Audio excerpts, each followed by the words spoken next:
anniversary date with my love doves. Hindi na po kailangang lumabas, magluto na lang sa bahay. Basta meron po siyang bagoong. At meron po siyang buttered broccoli. Bagay na bagay po ang aming ulam.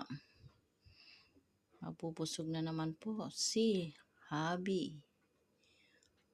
Kasarap.